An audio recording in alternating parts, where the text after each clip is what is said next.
Por que temos tanto medo da liberdade nos corromper? Seria um medo do nosso retrato interno?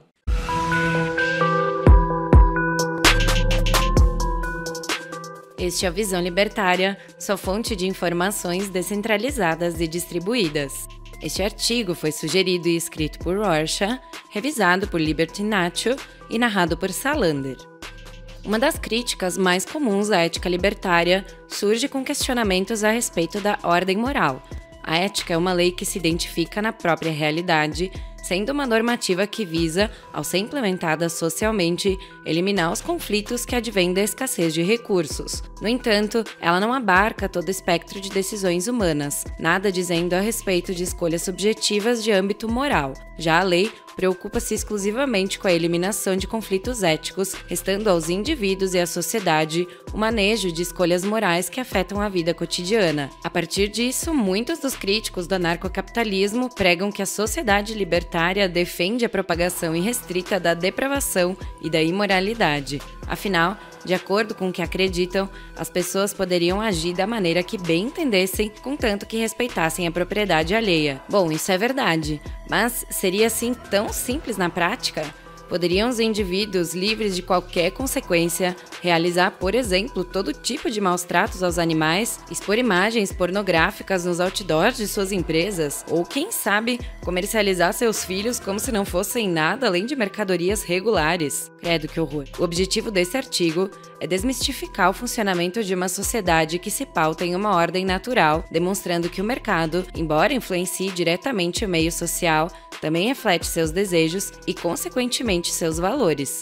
O Ocidente, mais próximo dos ideais de liberdade defendidos pelo libertarianismo, apresenta como base determinados valores que, embora não sejam absolutos e diferenciam-se em certos pontos de acordo com a cultura local, possuem inegável homogeneidade e são vistos como uma espécie de consenso pela cultura de numerosos países. Muitos desses preceitos morais estão alinhados e são contemplados pela ética, perpetuando o repúdio a atos como assassinato, roubo e o estupro. Contudo, outras ações, essas irrelevantes para a ética, também são rejeitadas por grande parte da sociedade. Como exemplo, pode-se citar o trabalho infantil, a indecência pública exacerbada e a pedofilia. Visto isso, como seria possível sanar os potenciais problemas interpessoais produzidos pelas incompatibilidades morais que surgiriam na sociedade? Trata-se de uma pergunta importante que, surpreendentemente, apresenta uma resposta simples. Em primeiro lugar, é preciso se atentar para o fato óbvio de que o mercado busca o lucro. Para obtê-lo, empresas necessariamente precisam que indivíduos consumam sua produção de forma satisfatória, não apenas cobrindo o custo produtivo, mas o excedendo. Caso contrário, não haverá lucro ou crescimento econômico. De modo a regimentar o maior número de consumidores, a empresa deve preservar uma imagem social minimamente aceitável, sendo impensável que sua reputação seja manchada pela associação a temas pouco aceitos socialmente. É dessa maneira que a moral majoritária impõe, naturalmente, suas determinações sobre as empresas, impedindo que estas adotem medidas que atentem contra o conjunto de normas axiológicas. Obviamente, não se trata de uma imposição, afinal a empresa não é forçada a agir de uma maneira ou de outra. Todavia, a não ser que deseje ter prejuízos, acabará cedendo às pressões sociais na grande maioria dos casos. Fenômenos como esse, onde empresas alteram suas normas no intuito de agradar seu público-alvo, são frequentes nos dias de hoje, não sendo nenhum grande mistério. As transformações do marketing empresarial, como as que visam atender a grupos militantes que se auto-intitulam minorias, comprovam que as propensões morais de grupos sociais impactam diretamente o mercado. É evidente que em uma sociedade libertária, livre do Estado e, consequentemente, de sua militância ideológica subsidiada por interesses políticos, as pressões por alterações ridículas na conjuntura de empresas tenderão a diminuir. Tomemos, por exemplo, as recentes expulsões promovidas por redes sociais e pela Hotmart a apoiadores da liberdade de expressão, consequências diretas de esforços politizados gerenciados por uma pequena e barulhenta parte da sociedade. Com o anarcocapitalismo em vigor, qualquer limitação da liberdade, embora permitida dentro das normas privadas da empresa, seria vista com desconfiança.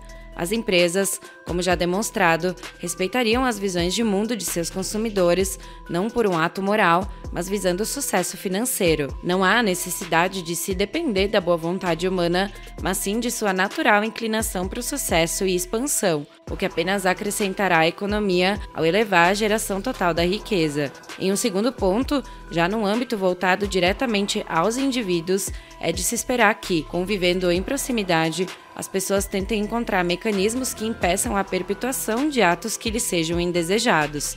A partir disso, contratos poderiam ser firmados pelos moradores de uma dada localidade, restringindo o número de ações que a maioria visse como reprováveis. Aqueles que optassem por assinar o contrato se submeteriam às suas regras, aceitando penas pelo descumprimento de suas cláusulas.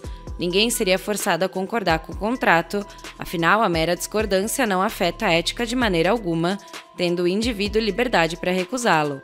Contudo, caso fizesse, poderia e mais provavelmente seria visto com desconfiança pelos demais moradores da área, devendo aceitar sem questionar a liberdade individual dos demais que lhe discriminarem. O discordante poderia ser recusado em estabelecimentos, em confraternizações locais, ser incapacitado de efetuar compras em lojas da região e de obter emprego. Nesse cenário, não é difícil imaginar que a pressão social seria mais do que suficiente para conter as ações daqueles que desejassem transgredir o contrato voluntário acordado entre os indivíduos. Tendo em vista a atual estrutura moral em que convivemos, torna-se completamente irrealista crer que atos imorais seriam a regra de uma sociedade libertária.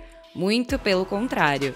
A ordem natural, em conjunto com o sistema anarcocapitalista, único capaz de satisfazer a ética, promoveria um equilíbrio espontâneo, conciso e principalmente voluntário das normas sociais.